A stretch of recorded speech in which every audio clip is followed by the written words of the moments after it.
Hello, and welcome to day 3 of the visual arts part of Creative Arts Camp. It's kind of hard to say.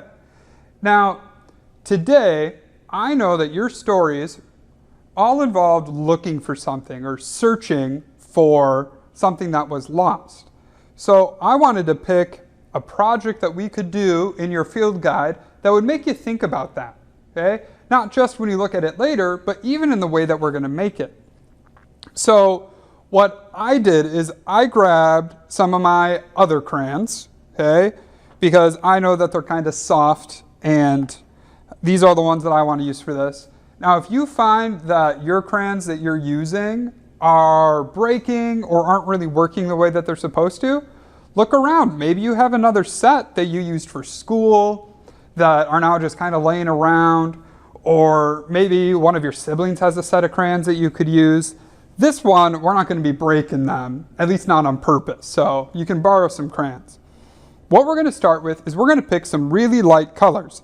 So I'm going to pick yellow and green and orange, and I think that's all I'm going to use on this one. And the first step is to take those colors and fill our whole page. Now, I've already turned to the page that I'm going to be using, and I'm very carefully going to scribble. That kind of sounds funny, carefully scribble. But I'm just going to make sure that I'm filling in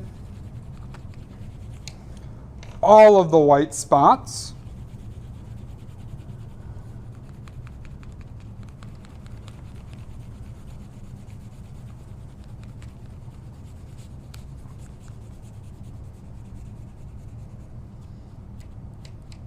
Even along the edges.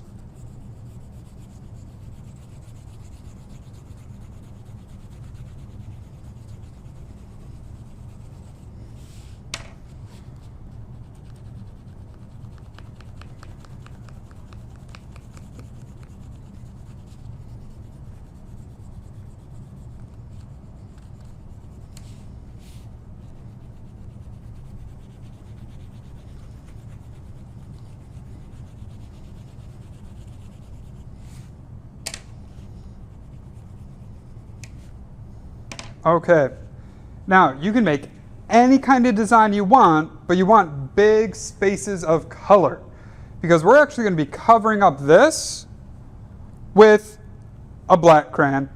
Now, my crayon is kind of losing crayon at the top, so I'm just going to take a little bit of the paper off.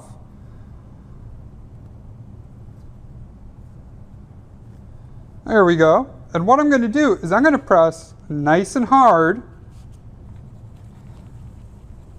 and cover up all of those colors. Just like we were trying to cover up all of our white space the last time, we're going to add this layer of black to cover up our colors.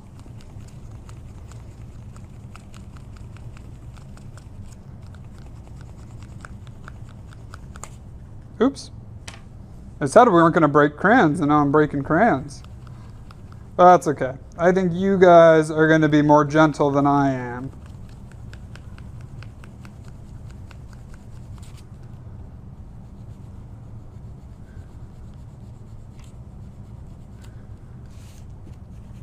Change direction. Add another layer. And I'm going really fast, and I want you guys to make sure that you're really taking your time. Cover up all those colorful spots, okay? Now, once you have all those colored spots filled in, what you're going to do is you're going to take maybe like the back of a spoon, or maybe you could even use a pencil. I like to use my keys because my keys are always on me. So I'm going to use one of my keys, and I'm going to scratch a picture into the black crayon. And what's going to happen is when I scratch off parts of the black crayon, is I can see the colors underneath. Now, because I know you guys don't think it's all that exciting to sit and watch me do a whole project, I made an example one. And I knew that the day 3 stories were going to be about searching, and one of them was going to be about looking for a lost sheep. So I decided to do a picture that would remind me of that story. So here you go. You can see that I pressed a little harder with my black crayon, and I really made sure I covered up all the colorful parts.